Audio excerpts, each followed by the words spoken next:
Bharatiya Janata party జాతీయ కార్యదర్శి ప్రస్తుతం ధర్మవరం అభ్యర్థి సత్య తాజాగా చంద్రబాబు గారిని కలిసి ఆశీస్సులు తీసుకున్నారు. ఏదైతే ధర్మవరం అనంతపురం జిల్లా అనేటువంటి తెలుగుదేశానికి స్ట్రాంగ్ హోల్డ్ ఉన్నటువంటిది, కంచుకోట లాంటిది. అట్లాంటి చోట ధర్మవరం లాంటి చోట్లన చాలా బలంగానే ఫిక్స్ అయ్యి ఉన్నది. అటు పరిటాల శ్రీరామ్ చాలా కష్టపడి ప్రిపేర్ చేసుకున్నారు.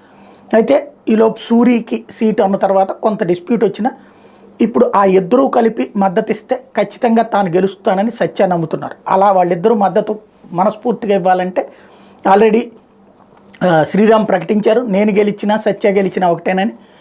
ఇప్పుడు సూరి విషయం కూడా, సూరి వాస్తవంగా భారతీయ జనతా పార్టీలోనే ఉన్నాడు, కానీ లోకేష్ మనిషి కాబట్టి కనిపించాడు. ఇప్పుడు సుజనా చౌదరి ఎట్లయితే లోకేష్ని కలిసి బుద్ధా వెంకన్న వీళ్ళతో మాట్లాడమన్నారో అట్లాగా ఇప్పుడు తెలుగుదేశం నాయకులైనటువంటి చంద్రబాబు గారు కానీ లోకేష్ గారిని కానీ కలిసి వాళ్ళ ఆశీస్సులు తీసుకుంటే భారతీయ జనతా పార్టీ అభ్యర్థులకి విజయ అవకాశాలు ఎక్కువగా ఉంటాయన్నటువంటిది ప్రధానంగా నమ్ముతున్నారు. అందుకోసం వాళ్ళని కలుసి ఆశీస్సులు తీసుకుంటున్నారు.